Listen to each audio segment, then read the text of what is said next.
Giuliani with America's Mayor Live and back for a new week. A new week of who knows what. Every day is, I would like to say, always good news, but sometimes mixed in with bad. I do have some good news, though. 47-42. 47-42. Why is that good news? Because that is the latest poll, Trump Biden nationwide, 47-42. I would like to emphasize that 47-42 nationwide means a big electoral victory. Remember, Republicans lose the popular vote and win the election. And everybody thinks, oh, that's a big deal. It is not a big deal. That comes from two states only, California and New York. But put another way, if California and New York were taken out of the count and the count were done in just the other states, then a Republican would win with as big a margin. Or if the Republican states had the population that New York and California have, then they would. But because so much of the population is in the two ends of the continent, then it ends up being skewed toward the Democrats. Another example, if you did it by popular vote, one would change the way one campaigns. I would change the way Trump campaigns. I could have won the popular vote for him in 16 if he wanted to. Bannon and I could have won it. We'll just change where he goes. He never went to upstate New York. Not a one a time. Not once. I actually wanted to go once to help a congressional candidate. We might have done one in California to help a congressional candidate. We would come to New York and California for money, but we wouldn't come for votes. That means he get wiped out there. So Zeldin lost New York by 5 or 6. Trump lost by 18. If Trump had to win the popular vote, he would lose New York by 10. See, not 18. And he'd lose California by 7 or 8, not 22. And that way, you would bring in the popular vote just at about 50-50. It's where you choose to campaign. So you say, no California, we're going to Michigan, we're going to on and on. So 47-42, what that means is, and you see it now in the swing states, he is ahead in every swing state, no reason to go through every poll, minimum 4, maximum 9, every swing state. That's all the ones that was stolen from him. Think of the states that he was winning when you went to sleep on election night, and think of the ones that they had to count until Biden won. Remember, the count was stopped when Biden won. People ask me, when is the count going to stop in Pennsylvania during that period of time? And they'll probably add this to my indictment. And I said, they don't remember this. This is too good a line to put in an indictment because I'd make the jury laugh. I said, they're going to stop counting in Pennsylvania when Biden wins. And they did. And they didn't, and I'll tell you, they didn't give him like a landslide in these states. They just got him enough to win. 3 of them, 3 states, he won by less than a point. So they're in pretty good shape right now. And those 3 states under a point, Arizona, Georgia, and Pennsylvania. And then there's 3 others within 3 points, right? Nevada, Michigan, and Wisconsin. And you should be happy to know he's got his biggest lead in Michigan. Isn't that something not necessarily surprising? And you know Michigan, you perform. We are getting almost to a double-digit lead in Michigan. We're pushing a double-digit lead in Michigan. He wins Michigan. And Georgia, 8. 9 in Michigan and 8 in Georgia. Without the cheating, I mean, President Trump would be on his way to winning something like 40 something states. Yeah, but this is bigger numbers than he won by in. He won Michigan last time. If he did, Michigan's a close one. Here, I can tell you, I'm getting myself real trouble now. He won Georgia probably by 2%. He won Arizona probably by 1% or 2.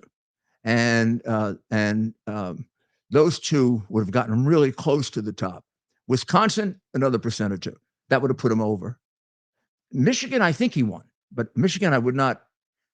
Michigan would. Biden still got a lot of credit at the time for the auto bailout. Yeah, and the numbers were a little higher. the legitimate Yeah, Biden there's- numbers that you couldn't disprove were a little higher. stronger Yeah, let's put it this way. He may have won Michigan. We might not have been able to prove that. because there is a core base of loyal Democrat voters, unlike Georgia, unlike Arizona. Yeah, right? yeah. And there are some places where it's almost obvious where you can find it. Like, not only was the cheating unbelievable in Fulton County, Fannie, quite Contreras County, but it's the southern part of Georgia. He ran behind all of the state senators there by 4 or 5%. He had run ahead of all those state senators 4 years earlier. And most of them would tell you, no way, that he was 4 or 5% less popular than they were. They would tell you, including Burt Jones, who's now the attorney general, the lieutenant governor, that Trump was more popular than he was in his district. And he was a god in that district. And there's no way he ran ahead of him in that district. And he had no problems in that district. It wasn't like the suburban women or it's a rural Georgia district that is never Trump, always Trumpers, MAGA super from the beginning and end. Now we have a new Republican that we wonder about, but we're going to give him a one-shot break, Langford, and say everybody makes a mistake, and boy, did he make a big one. That's called his ridiculously long, totally obtuse, and completely democratic immigration bill, which is only called a bill that tightens border security because we live in an Orwellian state. An Orwellian state is a state of doublespeak. That means everything means the opposite. Remember, in Orwell's 1984, the Department of War that made war was called the Department of Peace. So think of that always, and you'll understand Orwell. So when you say border security, you mean the border is going to be more insecure. And that is exactly what this bill would do. And this bill does something I didn't think of right away this morning. And I do excuse myself. It is 2,000, whatever it is, it's about 390 pages. But one of my callers today on my radio show gave me this one, and he's absolutely right. This is being done to tie Trump's hands. They're passing this because they hope they can get it passed, and then Trump would have to accept close to 5,000 illegals every day. So let's say they could manage it down to 4,000 a day. Trump would not be able to invoke the provision that closes the border, because to close the border, you have to have 5,000 for 7 days in a row. So if they could manage, and they do run the border with the cartels, this is not what we would call a undoable thing for them. They've got the kind of close management of the border. So on any given day, they can keep it to 3,000, 4,000. Now, if they were able to manage 5,000 a day for every day, and I took out the weekends, and I got scolded for that by one of my callers who said the actual number is 1.8 million. But I took out Saturday and Sunday. I don't know why I did. I shouldn't have. But I calculated about 1.2 million. Well, that's a hell of a lot of illegals. Do you know that Trump's last year, he had 420,000? He kept it down to 420,000. So this bill would require him to accept 2.5 times the number of illegals just going in before he could close down the border. And then it would also drag along with it the usual calculation that, the people who really want to argue open border will say only it's about half. I mean, they even will concede there are people we don't see that come in, but they'll say it's about 50%. So let's again go with my number. This bill passes, 1,000,000 to come in, and another 600,000 that we don't know about. So that takes us to about 2 million people illegally every year, on top of a country that already has, Biden will be gone by then, finish out this year, it already has about 10 million new ones who we don't know who they are. We'll be finding out. And Trump will have to add to that every year, that same number, until we can get Congress to to change this bill. So it was intended to keep a certain level of illegal immigration going while Trump is president, because there'd be no reason to have a number in there. There'd be no reason to tolerate a single illegal. Why would you make an illegal legal? The first 3,000, 4,000 that come in every day until you get 7 days of 5,000 they're illegal, but they're allowed in. And they remain illegal, but according to the Democrats, we don't call them that. We're not allowed. It's bad form to call people who come in illegally illegal immigrants, because again, we live in Orwell time. They are illegal, but we call them not illegal because the Department of War is called the Department of Peace. So you just do it that way because you're a communist. Now, that's one of the things the bill does that is catastrophic, ridiculous. You don't make the border more secure by making it less secure. You don't make it more secure by accepting a certain level of illegality. You don't solve murder by allowing people to get away with the first 4 murders of the month, or the first 20 burglaries. Or, gee, after there's 20 burglaries, we'll start arresting people. Or if the burglary is only, haven't we tried this one? Yeah, we tried this one in California and New York. If it's only about $800-900, we won't arrest them. So now we have an unbelievably record number of smash and grabs and all kinds of shoplifting and things like that. All of that brought about by decriminalizing the first level of theft. Well, this is going to decriminalize the first level of illegal entry. Langford's got to be out of his mind to do it. Then, how about the money that's getting thrown around? We'll get to Ukraine in a minute. But the money to the crooks that give the money to Hamas, 10 billion for them? How about $1 billion to $2 billion for the NGOs who are helping the illegals come in, including the Catholic Church and the Protestant churches? And maybe those churches should also remember that they have helped sustain and create the biggest child trafficking network in the history of the world, that there are 85,000 missing children at the border, Catholic Church, and you are putting money in that sustains that. You're putting money in that sustains that. Okay? Would some bishop get control of that and stop it? I don't think it's because you like the money. I think it's because you have misplaced, silly goose ideas about who you're helping, who you're not helping.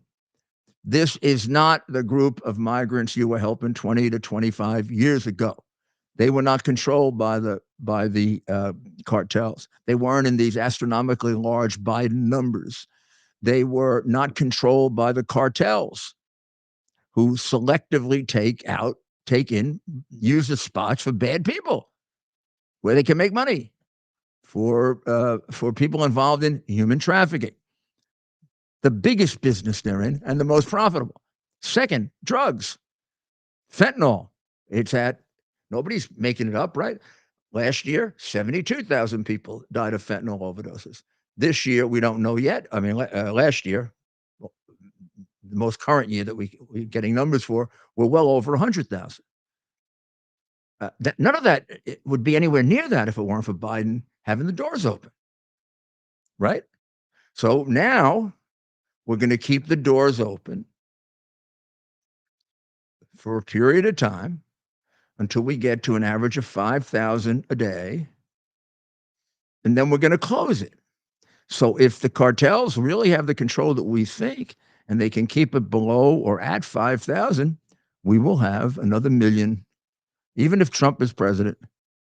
Although I do think there are emergency powers he could exercise that could halt that or cut it down. I'd have to look into that, and I will.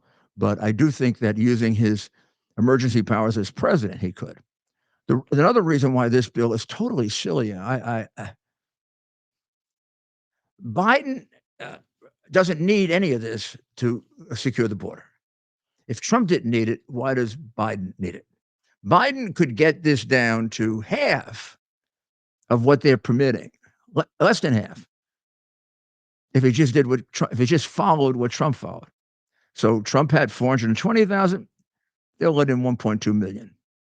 If instead of following this bill, right, if we throw this bill away, right, like we should, if he did the following, stay in Mexico.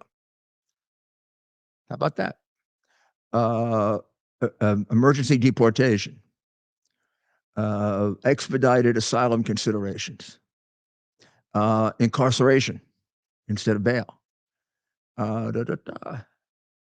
I'm thinking of something else too that he can do. Well, just those alone would get him back to his 400,000, and he doesn't need to accept $1.2 million every year with no hope of getting that down, because there's no question, had Trump remained in office, everything was pointing down. The 400,000 would have gone down to 200,000, and I think he could get it below 100. And the laws are all there. Now, what did Biden do? He reversed all that by executive order. He did away with stay in Mexico. Boom, right away. Do away with stay in Mexico. He stopped the deportations right away. He let everybody out on bail. He took the vetting process and cut it in half. He didn't care. It was even during COVID. He wasn't checking them for COVID. He wanted to get them in so fast. If Biden were to do all that, he doesn't need this. Now, his failure to do that to some degree, for example, in Texas, which explains why we don't need this bill, Abbott has put down, as you know, wire, right? To stop people from coming in. Isn't that what the law says? That's what the immigration law says. They should not come in illegally. So he's just following the law. He's putting up wires. He wants to come in and take the wires away. Now, how can the guy be sincere about wanting to make the border secure and take the wires away? Isn't this bill just a joke, if that's what you're going to do? Why would he follow the laws here, except the one that allows people to come in? Why would he follow those laws if he doesn't follow the present laws that allow him to secure the border? Well, he won't. And the 500,000 is silly. He'll go, the 5,000 silly. He'll go way above that. He won't pay any attention to that any more than he pays attention to what theoretically right now should be zero. So this bill, before we get to the next part, should go. That shouldn't even be in it. We should not be considering how much money we're giving Ukraine, how much money we're giving Israel, how much money we're giving everybody else we're giving money to in this bill. This bill should be just immigration, and it's a piece of crap as an immigration bill, and Langford should take it and throw it down his toilet. And he should be his toilet because he shouldn't bother anybody else with stuffing up their toilet. Now, $60 billion for Iran. Well, you think I'm stupid? Langford, do I look stupid to you? You don't think I know where that money's going? You got Zelensky, whose rabbi over there is Kolomoisky. Kolomoisky is as crooked as Zlochevsky, who is the organized criminal that employed Hunter Biden and bribed Joe. Kolomoisky is the number one money launderer in Ukraine. So Kolomoisky's boy is pulling in 130 bill, which is what he's gotten so far, before the 60. And it's all going straight and narrow, right to the front. Jesus, by now they should control all of European Russia with that kind of money. But instead, they're getting their head kicked in, right? They did a great job, I guess, if we consider giving up, losing 20% of your country, a great job. I mean, one could argue that. I mean, did they do a great job? I think, by holding them off. I think Russia may have been able to take the whole thing. But maybe the Russian army is as bad as some people say, and they couldn't take the whole. But in any event, we are where we are, and we ain't moving it without a major war. And money isn't going to do it, because I think we get 50 cents on a dollar when we give money to Ukraine. Just a guess from a guy who's got a lot of experience in Ukraine. I have a guess. See how crazy I am. When that money gets over there, all the oligarchs who were used to having who control Zelensky. I mean, the top guy, his big guy is one of the biggest dollar. He works for all of them because he's loaned us all their money. They're taking money like this, and then there's money left for the war. So maybe they used half of it. Some of it they actually, it would be hard to even trace. Some of it they sold arms. They sold, and some of them got caught doing it. They sold arms to other countries. We gave them arms. They sold to other countries. They take it in. That's what you call a country that's the second most corrupt in the world. But there's no recognition of that. And America is giving them massive amounts of money. And if you cared about the people of Ukraine, right, and you really cared about getting the money to the front to save the people of Ukraine, and you had a conscience, all of which is missing in Biden, you would put controls on that money. Nobody better than Biden knows it's a crooked country. Jesus, he became a millionaire by being crooked with them. And he puts no controls on the money, and there are no controls on this $60 billion. They shouldn't get another penny without the money being audited. The prior money and the future money. And that's for the good of the people of Ukraine. And it shouldn't be tied to the money to Israel shouldn't be held up because Ukraine is the second most corrupt country in the world and now is at a stalemate. Why should that affect the money to Israel? Israel should get the money on its own. Israel's not stealing the money. Israel's not at a stalemate. They're kicking the living daylights out of Hamas. So why do you tie one to the other? What's the purpose of that? So the Republicans are going to pass a single bill, money to Israel. Money should go to Israel straight out. And you don't have to. You want to put controls on it, fine, but you don't have to. You know that money is going to get where it's supposed to go. There aren't a group of oligarchs in Israel.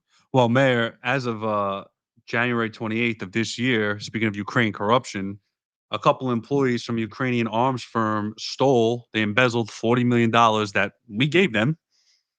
So there you go. There's the tip of the iceberg. Yeah. That's the tip of the iceberg. Those are the little examples here and there I mean, there have been a whole bunch of those cases all over the place. But, you know, they launder money and hide money so well. It would take forever. Look, I have a report. I still have it somewhere of $5 billion in foreign aid that from a certain year up to 2017 during the Prince Obama administration was unaccounted for. Foreign $5 billion they can't account for that they got in a period of about 3 years. They were really and the government Poroshenko was really nervous that America would get angry about it. And when Prince Obama found out about it, they said, don't worry about it. You know why? Because the little bit of work that's been done on it shows it went to the NGOs, the non-government organizations, the same non-government organizations they want to give this money to. And they were stealing it. They put up money for the prosecutor's office in Ukraine. Prosecutor's office hadn't seen money in 2 years. The money was going to a prosecutor's office in Italy. And certain people that gave a lot of money to the administration were in that company or in that NGO, which supposedly is a not-for-profit. But you get those not-for-profits in Europe that are left-wing, and they are just conduits for the people who paid for the Clinton Foundation. Do you know that the biggest contributors to the Clinton Foundation are Ukrainians? Does that give you any thoughts? Okay. So this bill's got to go, number one, on the merits. It's a bill to make the border permanently illegal at a number of a little less than 5,000 a day to tie Trump's hands. Number two, it's going to put money into the hands of the people that are supporting Hamas, the terrorists. Number three, it's going to put money into the hands of the crooks in Ukraine and do nothing to win that war. He wants $60 billion for a war that we have no plan to win. Nor do they. Just let's throw the money around. Let's just circulate it all. Oh, and by the way, at the same time, a lot of people get killed, but they're only people. Gates and Schwab, Klaus Schwab, all believe there are too many people in the world except them. So we're going to take a short break, and we'll be right back. And tonight, Mayor, we thought we'd start with our good friend and with the most incredible pillow you could ever find, Mike Lindell.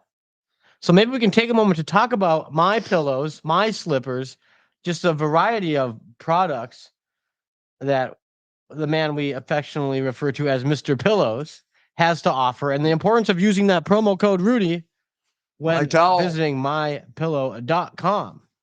And that right there is a My Towel. The towels, it's long, it's sleek, it comes in a variety of colors. Does it absorb nicely though? Beautifully. Ah, and it's good. It's That's good, what and it they have is. different. They have different grades. You can get a heavier one and a lighter one. I like the heavier one for showering because it gets you dry right away, particularly if you like it a little cold in the house in the winter, and you get out of the shower, you put that on, you rub it all over the back there. I mean, if you have somebody to rub your back, it's even better. But you go. Yeah, it's important. Look, that's why I'm convinced outside of My- 5-star hotels, hotel towels are awful because they don't want you to take them. Yeah, we should get the hotels to start buying from Mike. We should go protest. That's what I'm saying. That's what we should do. All A comfy, there should be a MAGA store protest for comfy yet Mike affordable. towels. These are the most Mike comfy. towels and Mike sheets. mm. No hotel without my pillow slippers. sheets and slippers and the whole nine, and even Disrobes, yeah. come on, Probably cheaper too. we'll show our muscle a little. And it's made in America. Yeah, and it'll help the cause of keeping honest. You should use that and promo keeping code. America democratic in the small d, keeping America lawful, preserving the Constitution. Oh, Jesus, all business will be against it. That's right. Maybe if we say that, we'll hurt him. I don't know. No, not really. He's the man. You go to mypillow.com/Rudy and get your stuff. And again, it's getting close to Valentine's Day. Please, for my sake, just to humor me, get some red stuff. Red pillowcases, red sheets, red blankets. mypillow.com/Rudy. All right. So let's get to the decoy practice America had all weekend. Really amazing. Did a great job, and I am not in any way impugning the military. They did what they had to do, and they did it well. They hit all their targets, and I think it's described by two reporters in the Wall Street Journal. I'll give them a little credit. Suni Engel Rasmussen and Jared Mousen write the following. I mean, we did about 60 or 70 bombings. The strikes targeted remote Iraqi and Syrian bases rather than Iranian territory.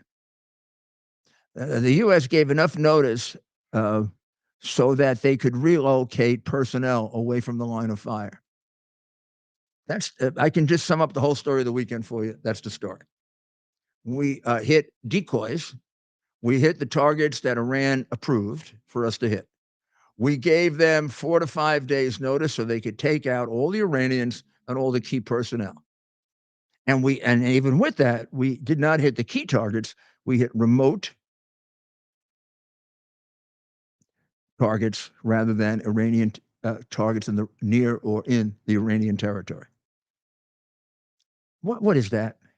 That's a game, right? We're playing a game. Now, did it have the purpose of, did it satisfy the purpose of deterring?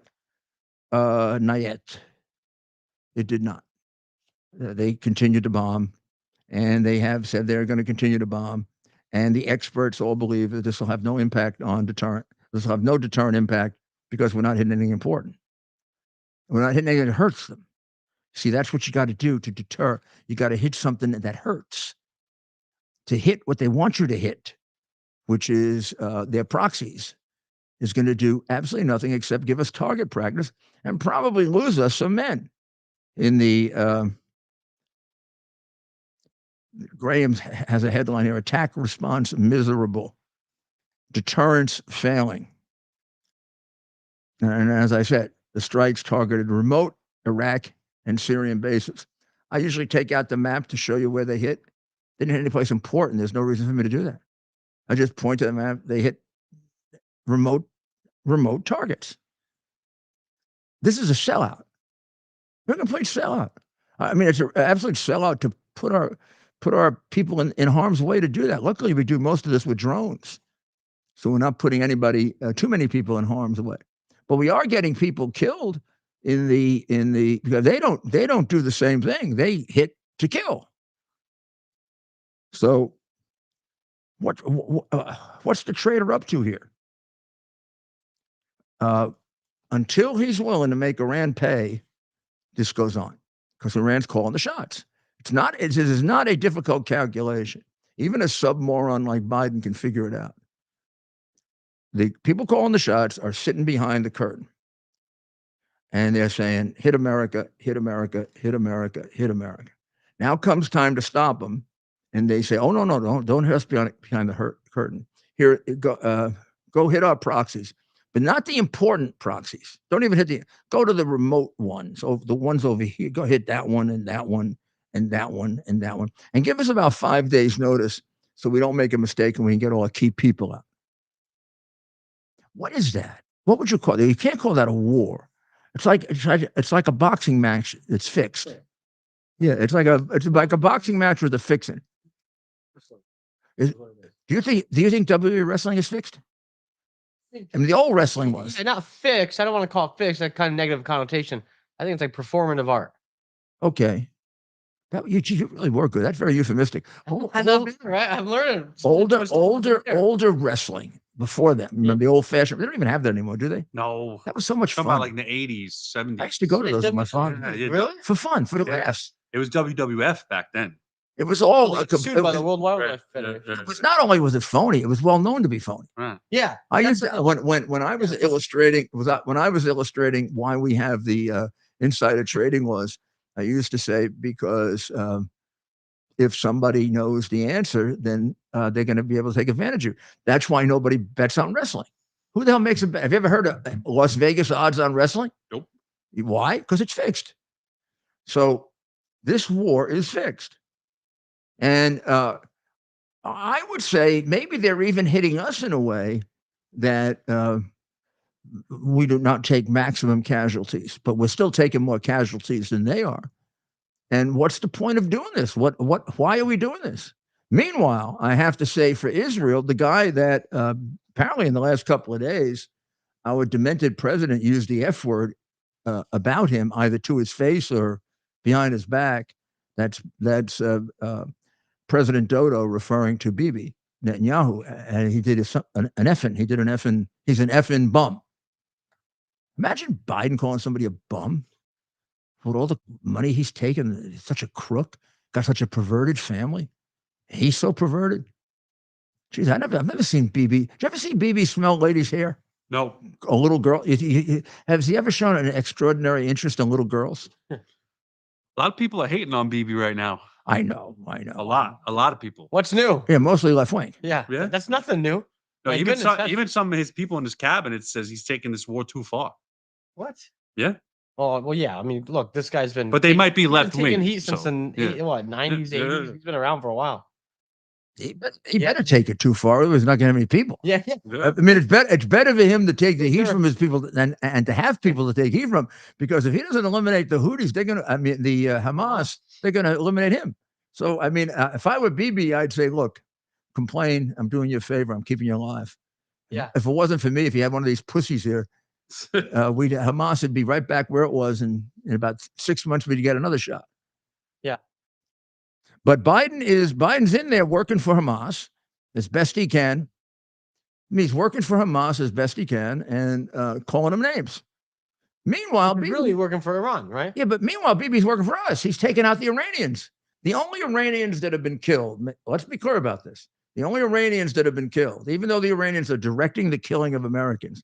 And who's to say that members of the Guard aren't involved in the actual shooting? Mm-hmm. Because, I mean, these guys don't have great aim. I mean, I'm talking about the Hamas people. Remember, nobody wants to make fun of them because they're the media darlings. I don't know why. They're a bunch of terrorists. But there was a period of time, I think it's stopped now because they've run out of rockets, when they were doing more damage to themselves than Israel was doing to them.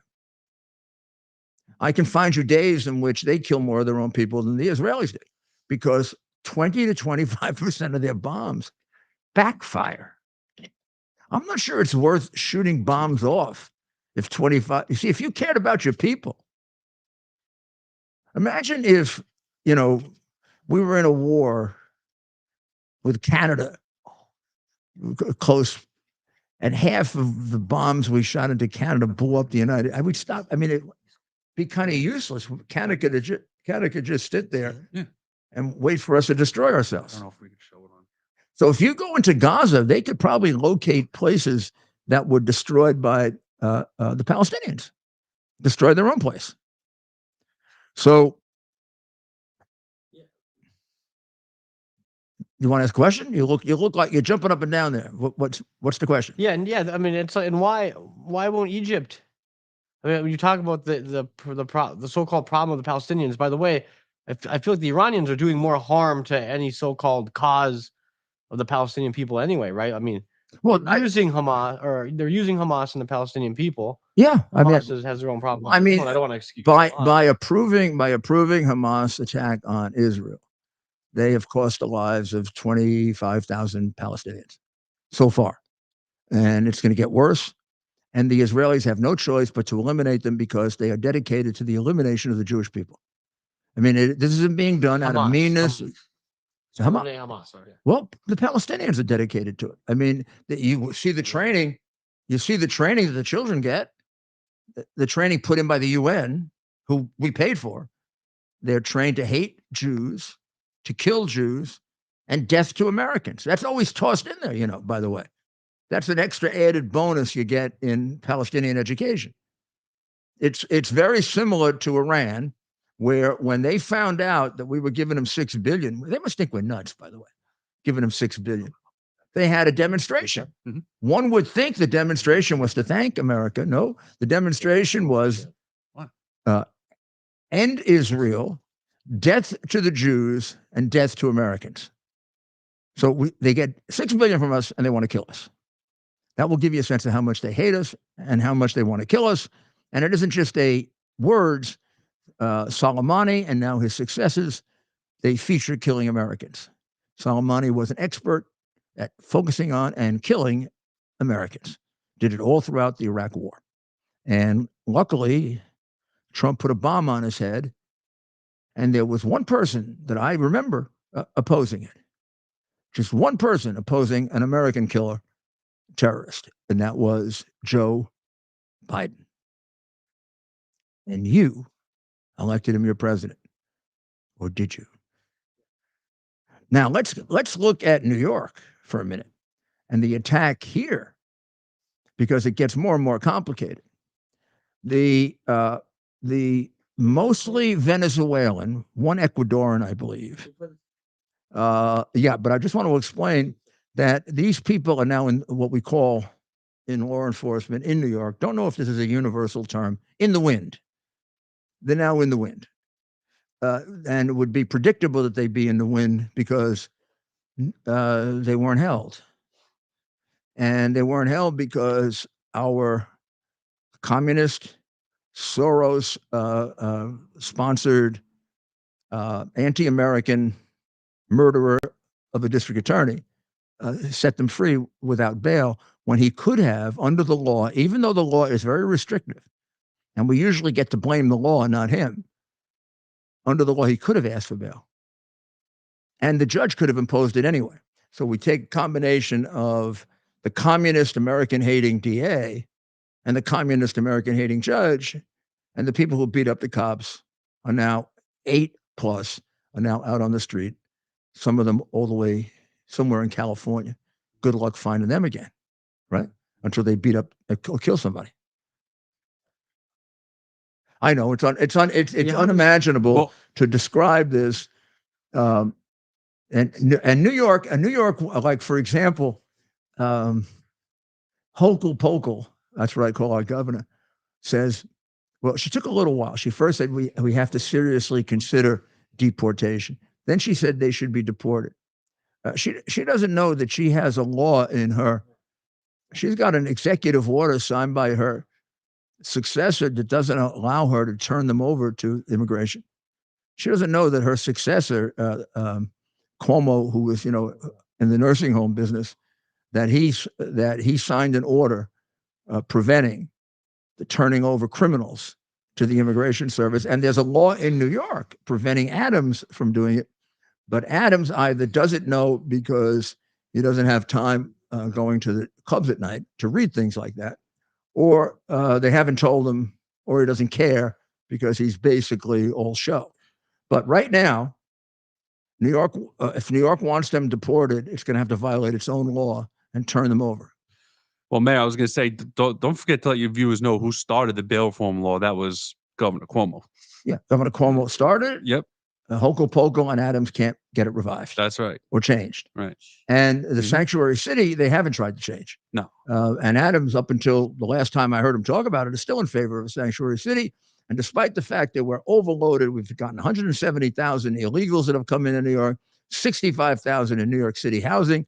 He still has not said a word about changing the sanctuary laws, which mean none of those people can be turned in when they commit a crime, like he thinks he can do, but he can't.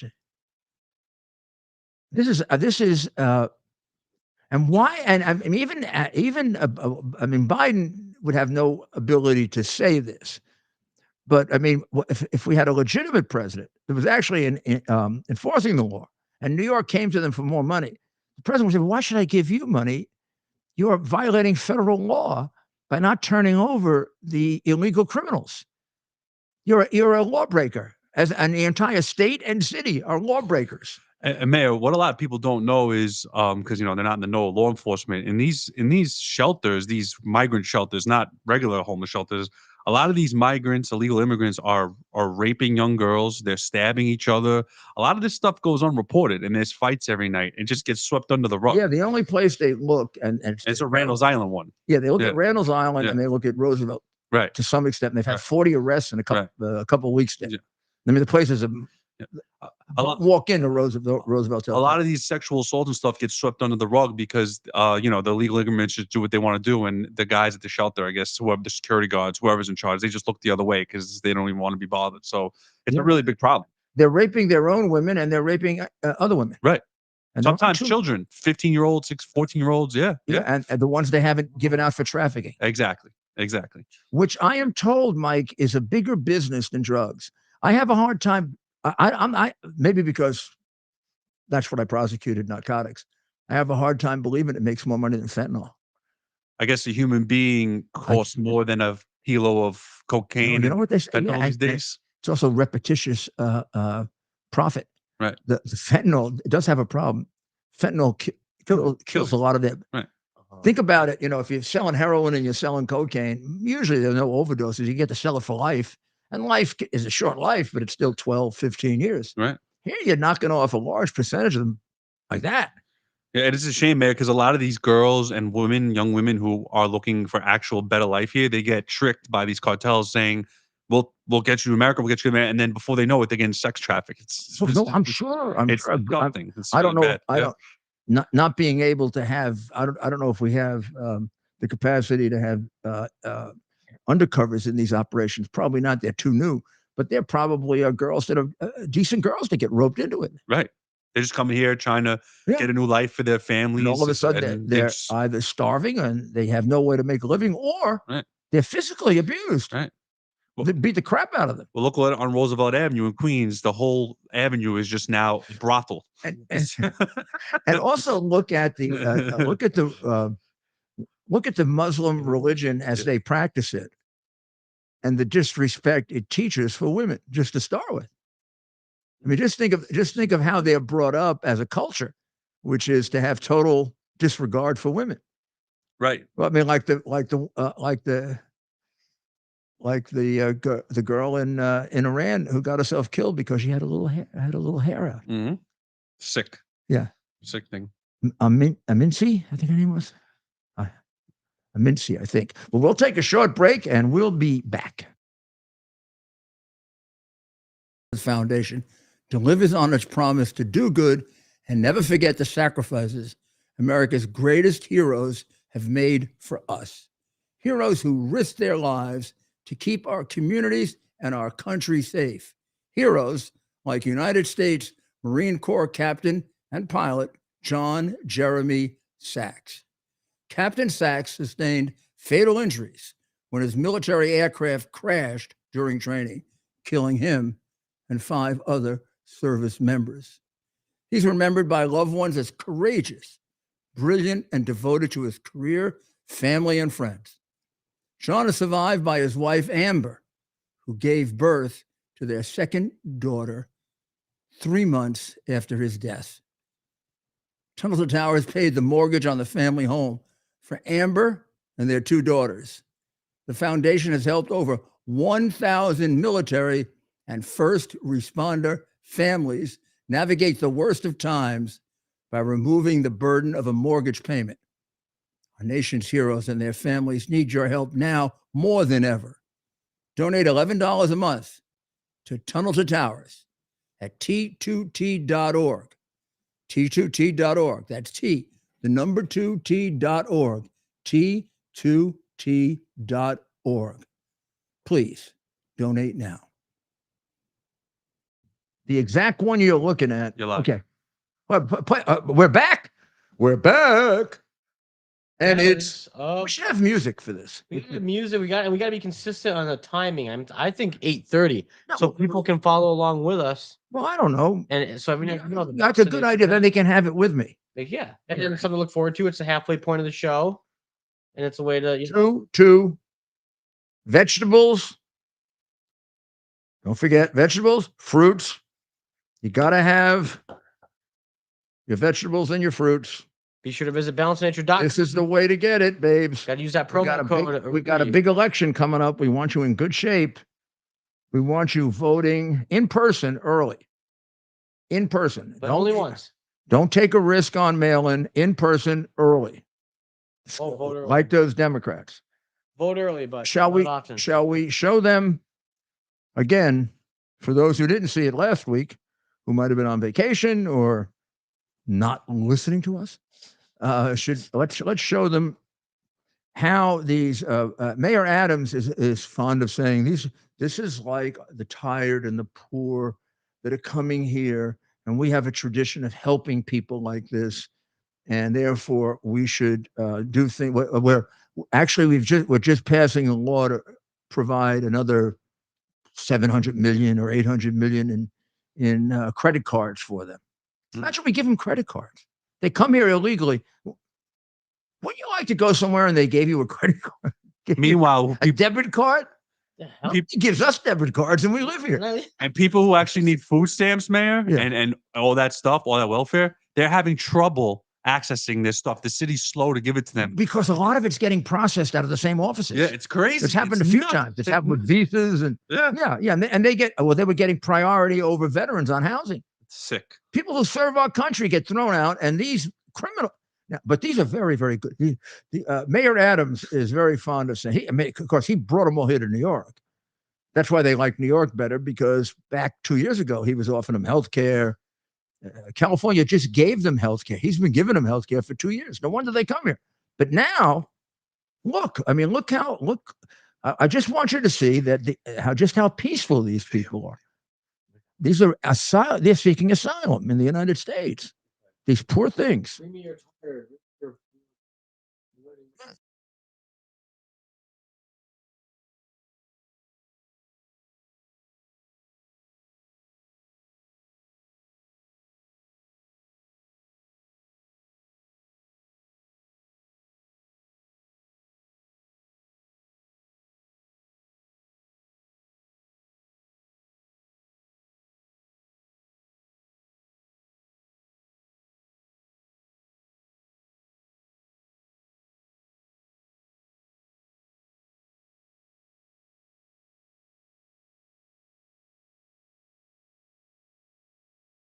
Mayor.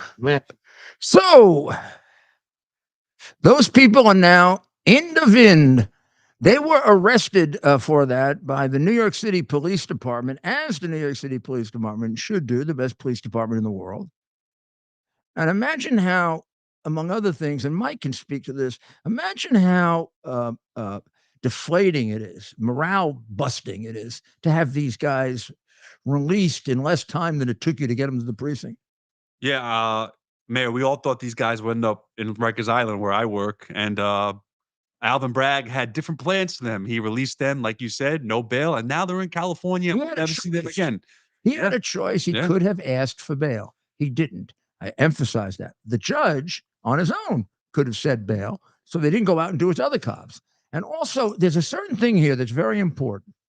Everybody works very closely together here. The police, the correction authorities, the prosecutors. When I was ran a prosecutor's office, to me, the morale of the law enforcement agencies was enormously important because that's how I kept a team together. Because the prosecutor, in big cases, is the head of the team. There, because the whole purpose of it is to get it to trial and convict them. So it all gets like a triangle. It all comes up to here. So the minute you do this, you lose the support of the police. Now Bragg is a lost cause. The police have no use for him at all. As is true in every place we have Soros DAs, and there are about 70 of them now, which is why we have so much damn crime around this country. But to not hold these guys in jail, first of all, they're illegal immigrants. By their very nature, they're a bail risk. I don't understand how the judge doesn't hold them. You let illegal immigrants go free who beat up cops, and they're not a bail risk as well as a risk of violence? I don't get it. It only happens because they are Biden followers of progressive thinking, which is ruining our country and has to be reversed immediately by getting those bums, all of them, out of office. Well, the mayor, including the bum in chief. You go back to Daniel Penny, a Marine who saved all those people on the train from that crazy guy. And how much bail did he get? He got like, I don't know, $100,000. And he was acting in self-defense. They're trying to put him in jail for 20 years. They're literally trying to give him a murder charge. It's insane. They want him in jail from 20 to life. Yeah. It's crazy how this country works. Now let's show how how serious Mayor Adams takes the this. good thing about it is our mayor, it's kind of cold in New York, and our mayor, when he has to observe things like this, keeps himself very, very healthy. Make sure he doesn't get a cough, or he's got a really very, very, not only does he have a nice scarf, but he keeps it really nicely around his neck. Can we look at that scarf? We have it up. Is that an Arafat scarf? It's very similar, Mayor, but I believe it's a $700 Fendi scarf. Well, I got to tell you. Very stylish. I got to tell you, Very I stylish. can get it on the Fendi site at a discount. Oh. For $690. Oh. Here it is, right here. Can you guys see it? Yeah, that's the same exact scarf. That is the same exact scarf. Goes well with the NYPD bulletproof vest, huh? Yeah. Yeah. Man, I used to do that too. I always wore my Gucci Poochie slippers when I went out on a police mission. I remember when Tony Carbonetti kicked dirt on George Stephanopoulos' Gucci Poochies when he wore his Gucci Poochies down to Ground Zero. George Stephanopoulos came down there about 8-10 days into the 9/11 thing to do an interview, on the site of the horrible attack. And my chief of staff, who we'll have on shortly, we should have him on. We have had him on before. Haven't had him on in a while. Tony Carbonetti didn't have a great deal of regard for the press. Let's put it that way. Well, and Stephanopoulos shows up with, I don't know, they're probably $2,000 Gucci Poochies. And he takes the dirt, on the ground, all the dirt of ground, and he kicks it all over his shoes. He says, when you're down here, you got to have, at least you want to look like you belong. Well, Mayor, you know what that picture shows me about Mayor Adams? he doesn't. Yeah. The Mayor Adams doesn't give a shit about the people in New York, because you're wearing a $700 scarf while there's inflation. You want congestion pricing. People are starving, getting priced out of their apartments. Is this guy the most tone deaf mayor ever? I don't know. Could I see that picture again? I didn't get to see it on the screen here. Yeah. I got it for you right here. He kind of attacked me the other day. After those guys behind him. I saw him in church. What are these guys all thinking? They have nothing to say. Yeah. That is damn hilarious. That's a big scarf. Huge. It's going down below his waist. Yeah. Huge. I think a statement right there. People are starving. and losing their jobs. What he's May, putting some may I stuff. point out that Trouble wearing that in a fashion. may I point out that the big sissy is wearing it indoors? Yeah. How often do I wear an overcoat, Ted? About 3 times in the winter. Not that, yeah. I wear it a lot more, and I mean, it's got to be like below 0 yeah. for me to get all dressed up like this guy. The scarf. Yeah, I don't know if I. The problem Show with the scarf is again. just- Show the scarf I again. wear scarves because it's Show the traditional. scarf It's a again. traditional item, right? We're always out and about, and the last thing I need is another item that I have to keep track of when we're. At these- You know, I'm a very fashionable guy, and he should have went with maybe a black Fendi You know- scarf. Would have been a little bit better, Huh? right? You know what he could have done? He could have worn a nice $20 scarf, and we could sell it for him Yeah. and donate it to the poor or something. Oh. But nobody's going to go buy a $690 scarf. Yeah, I don't think it. Where's he getting all this money? The mayor doesn't make that much money. So here's a conversation. I had a conversation today with the expert on atoms. So you can put it in a footnote. Expert on atoms.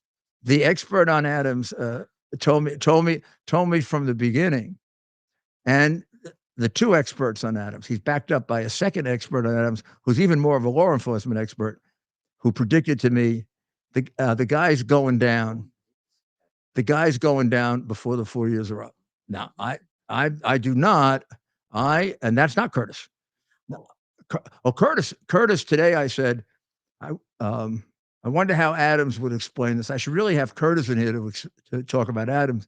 And I said, well, if I do, I might as well get off my show because it'll just go on for 2 hours, and I could come back tomorrow.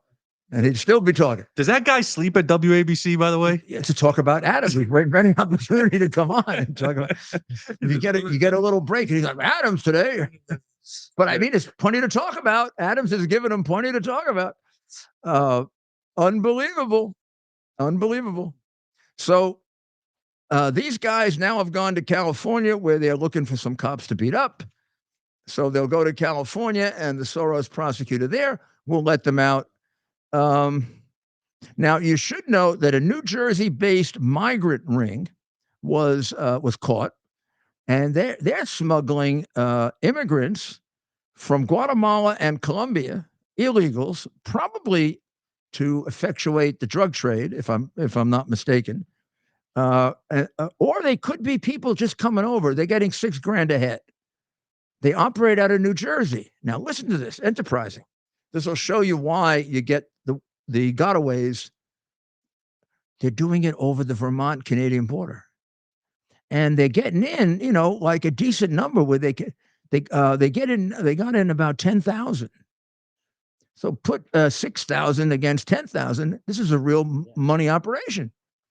But this is what happens when the more they come in illegally and we intercept. See if this makes sense to you. The more that come in that are gotaways, because we don't have the resources to focus on them, and the more get in and we never see. See, there are 3 categories. It's not just 2. Category number 1 are the group we apprehend at the border. That's the number we're always using. Trump had 400,000 his last year in office. Biden is going to end up last year with 3.2 million. A different order of magnitude, right? One's still a border at 400,000. The other is at 3 million. You're populating a state every year. Biden has already populated a state with illegals that would be the 4th or 5th largest in the country. And he's going to be on his way to, 12, 13 million illegals. So category number 1, the people apprehended at the border. That's the 403 million. Second, the gotaways. Those are people we actually vaguely see. We might even give chase, but we don't get them. Or we see them and don't have time to leave the people we got to go after them. That was something like 600,000 last year so add to the 3.1 million, 600,000 gotaways. And don't worry that we don't know anything about them, because we don't know anything about the people we actually interview either. We hardly ask them any questions anymore. The Chinese are down to 4 questions. So there used to be a big difference between the two. The ones that we apprehend, like even in Trump's day, or even in Prince Obama's day, the people that we apprehended, we at least knew more about. Now we don't know garbage about them, and we don't know garbage about the gotaways. But at least we saw them. Then there's a whole group we never see that the cartels have become better and better at. Find the vast openings in the border where there is no patrol. And that's where they bring in a lot of people, and they bring in their high value targets, the people who are the leaders of terrorist groups, the people who are going to come here to plan attacks, the people that run the human trafficking ring, the people who run the drug rings, the people who are going to be the agents for the drug operators here in the United States, or anybody who's got a lot of money to give them to get the premier entry. Premier entry is nobody sees you. And that happens all the time. I think this group was by and large a premier entry group. They're working out of New Jersey. They're a gang. The ringleaders are from Guatemala and Colombia, and they set up shop in New Jersey, and they evade the Border Patrol. They are not apprehended and then go into the phony asylum system and become illegals. They're not gotaways. They're not observed, but nobody finds them. Nobody ever sees them. And I guess they got arrested. I don't know. There's a report. I guess we're going to have to figure out whether we enforce the law against them, which is why this bill shouldn't pass, because passing it does not mean that Biden's going to enforce it. How about we make a deal with him? Enforce the current laws and we'll pass some new ones. What's the point of passing new ones, particularly since you're just trying to tie Trump's hand so there will be some form of illegal immigration? And there was on Sunday another police officer slugged in the face by a 24-year-old, Michael Thomas. No indication, at this point at least, that it's tied to these difficulties, except it was very pro-Palestinian protest at the public library, like within half a block. I think that guy's a resident of Long Island, Mayor. He is a resident of Long here. Island. Yeah, he's from here. Yeah. So I don't think it was part of it, but it does show the disrespect, the massive disrespect for the police. And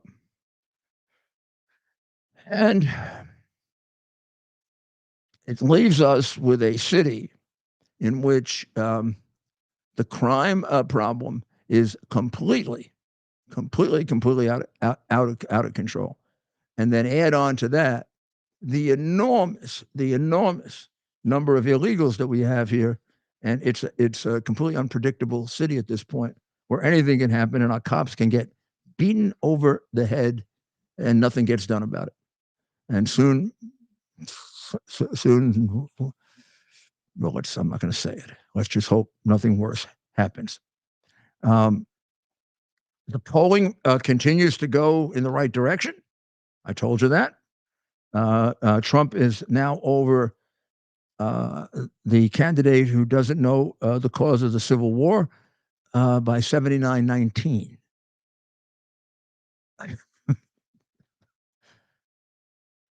She's really she's really having a surge.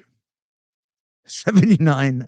I wonder if I was trailing by 60 points, if they would say I was having a surge. Is that Orwellian speak also? The job approval rating for Biden is 37%. Who are those people? People who don't think? People who don't have jobs. Yeah. But you think they just called them disproportionately? It can't be 37% of people approve Biden's rating. Even the people without jobs don't approve. Maybe it's those people that got their student loans paid off. Yeah. But that was cut down too by the Supreme Court. He only got a certain number. 37%. I don't know. You know, there's a sickness.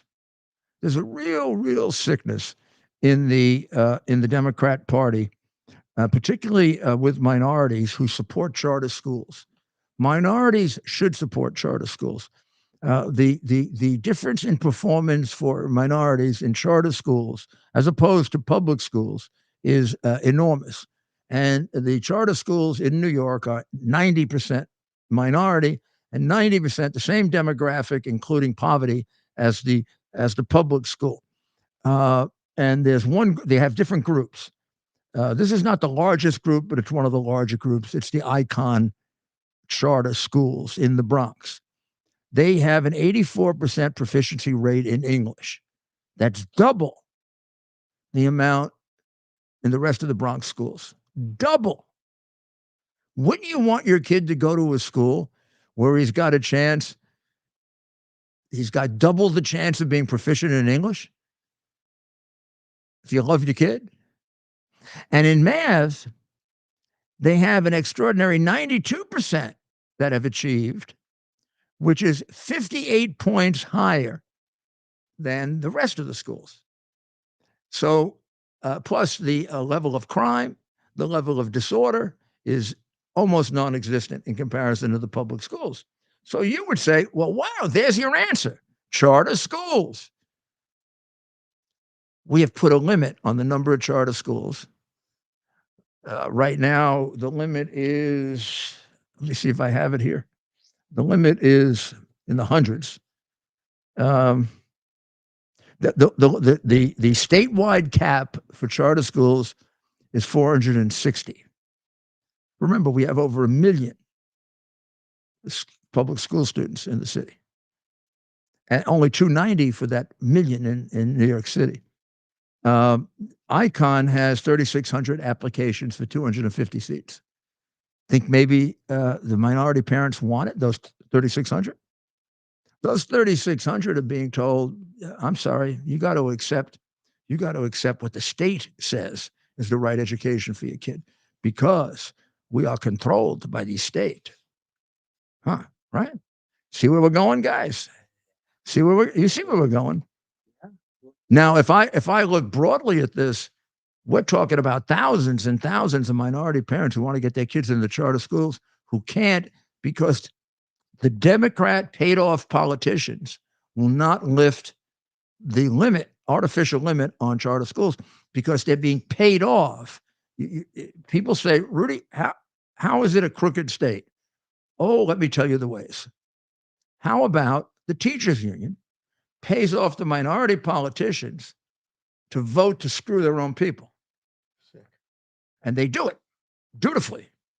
The parents at rates of 65 and 70%, right, want charter schools. The minority politicians, almost all of them, vote against it. And the minority politicians, to a very large extent, have their kids in charter or private schools or parochial schools, like Obama did, like Prince Obama. Bunch of NIMBYs. Prince Obama never did a damn thing about scholarships or charter schools or anything, but he made sure that his kids didn't go to a public school. And so do all of the crooked politicians. Isn't Obama on Martha's Vineyard now? Does Obama have a house or close to there? Somebody says he's a billionaire. Yeah. Wherever he's got a house, I can't imagine how fast a group of illegal immigrants would be thrown out of there. Well, you see what happened with Martha's Vineyard. Yeah, I'm not sure if he's at Martha's Vineyard. Yeah, they never. Oh my gosh. He does. They were gone so fast. It made you had a chance to at least get a swim in the ocean, or like a nice yeah. They didn't. The National Guard was there so fast they didn't even know what happened. They literally called in the military. They literally called in the military. And it's a sanctuary city. It's a sanctuary city until they come. All right. Yeah. Oh wait. At least Adams followed through, right? It's a sanctuary city, and he bankrupted it to take care of it. He kept his promise to those non-Americans. There's a situation. This is the thing why you've got to elect a Republican, otherwise it's going to happen to you. There's a situation where a father is now suing that he and his wife were having a marital dispute. They're getting divorced.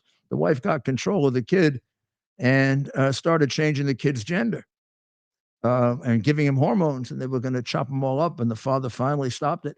And now the kid is older and has decided he wants to be a boy. Oh my God! Thank but it became this. He came this close to not being a boy ever again. That which tells you the percentage by which. You know what I want to do? And the percentage by which kids mistakenly, Mental go sickness. through, oh, I feel like I want to be a boy, or I feel like I want to be a girl.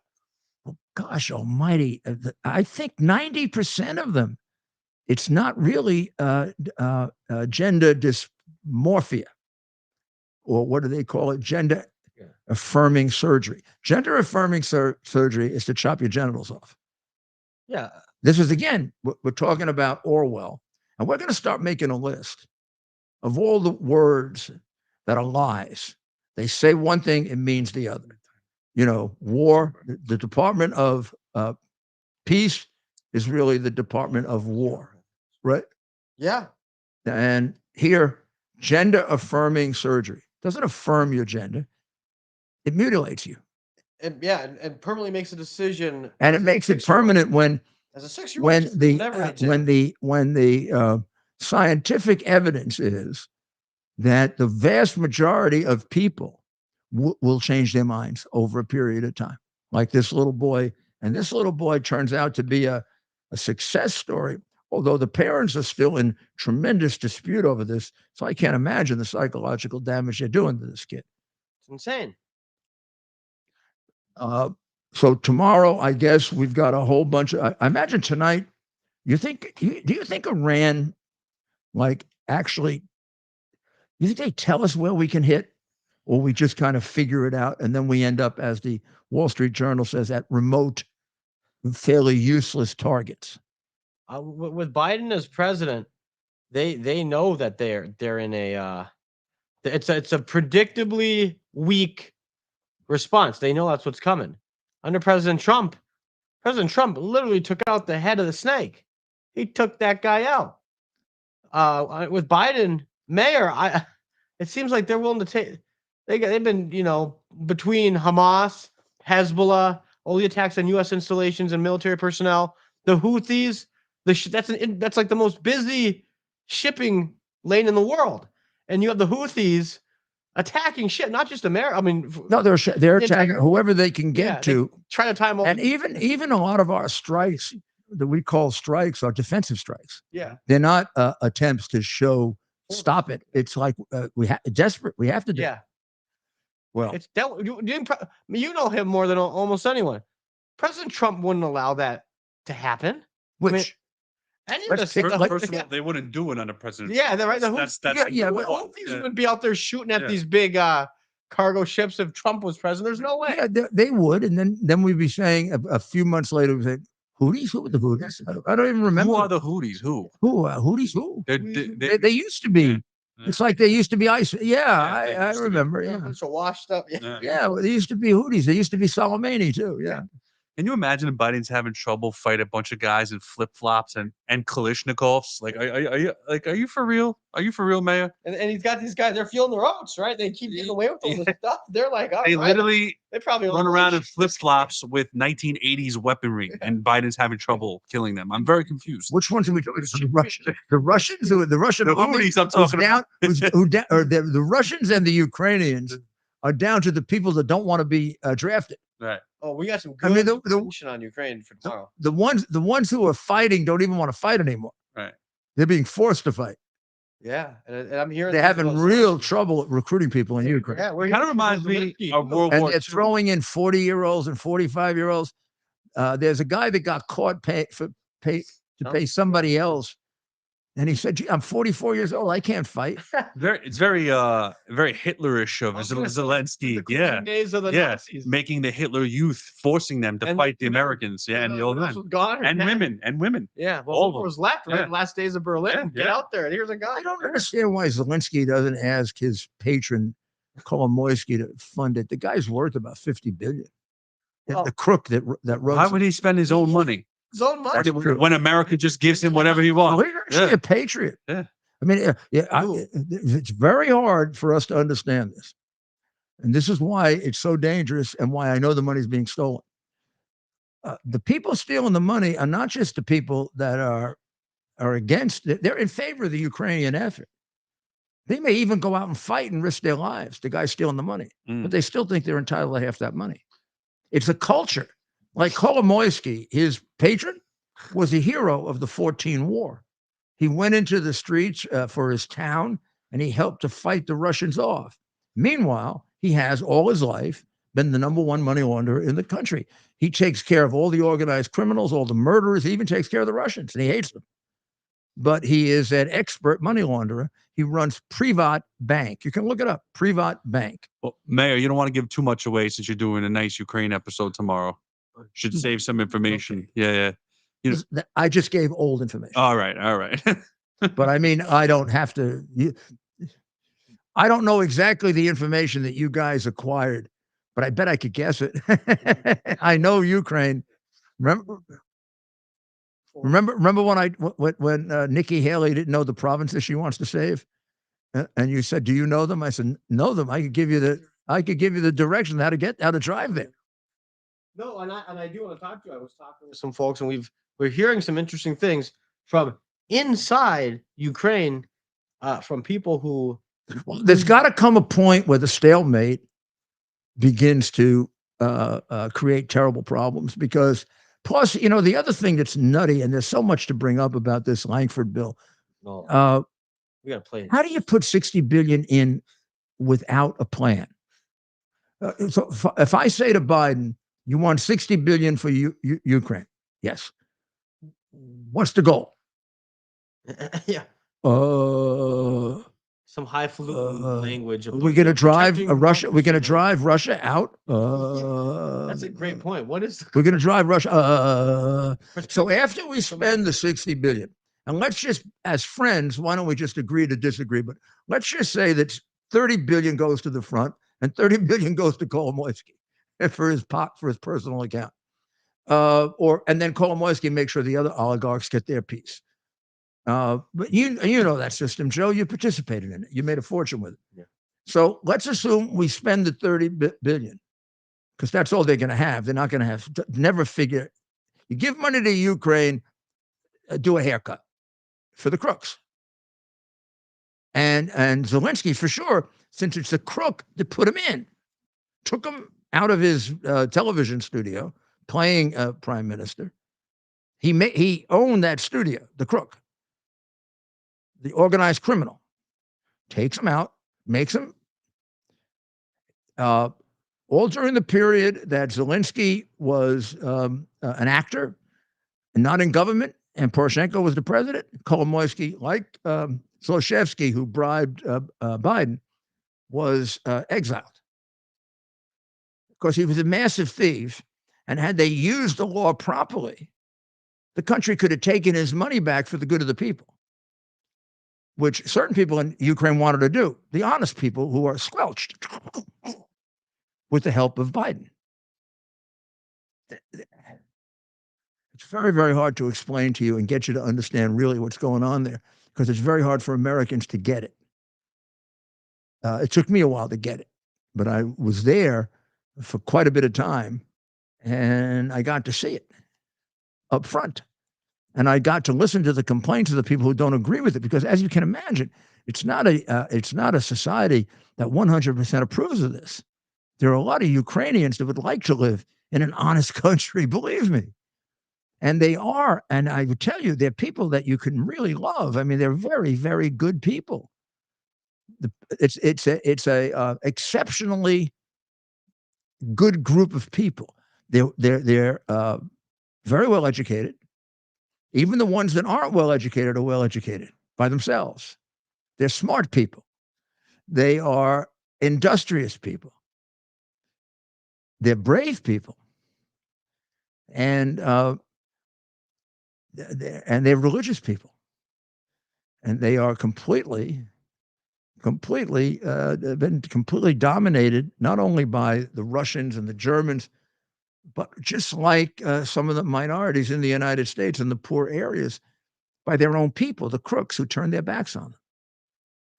The money that's gone there, again, could have made them all very rich, except it makes just a few people very rich. And those are the people that Biden did business with, which is what makes him a complete scoundrel. That's right.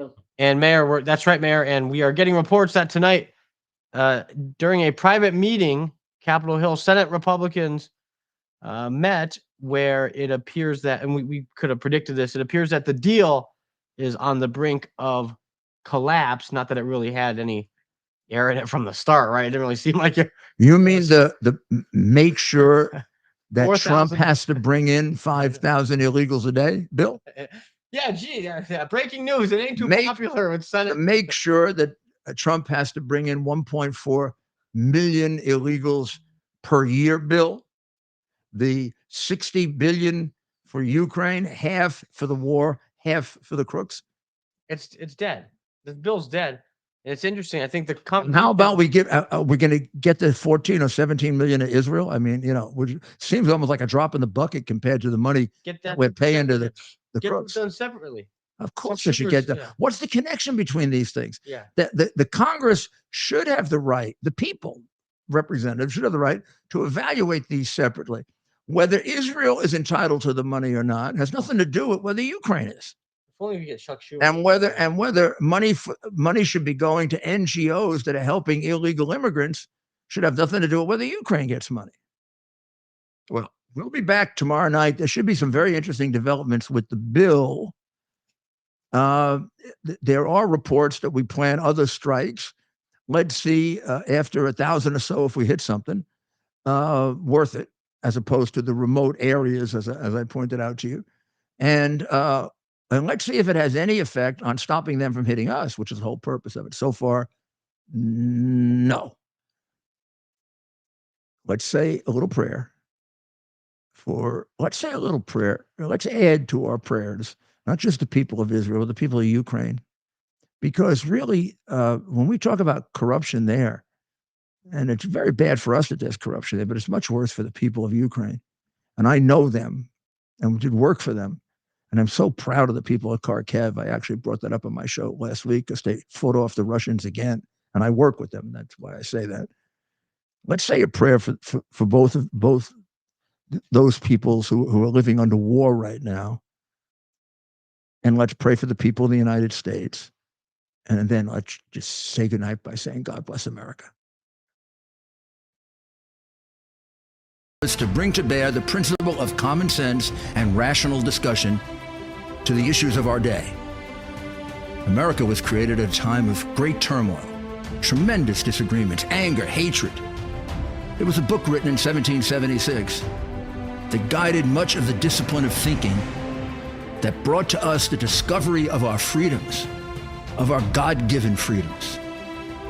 It was Thomas Paine's Common Sense, written in 1776, one of the first American bestsellers, in which Thomas Paine explained, by rational principles, the reason why these small colonies felt the necessity to separate from the Kingdom of Great Britain and the King of England.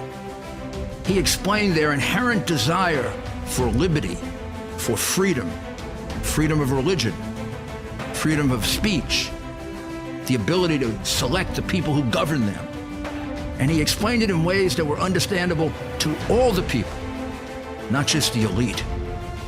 Because the desire for freedom is universal. The desire for freedom adheres in the human mind, and it is part of the human soul. This is exactly the time we should consult our history. Look at what we've done in the past and see if we can't use it to help us now. We understand that our founders created the greatest country in the history of the world, the greatest democracy, the freest country, a country that has taken more people out of poverty than any country ever. All of us are so fortunate to be Americans. But a great deal of the reason for America's constant ability to self-improve is because we're able to reason, we're able to talk, we're able to analyze,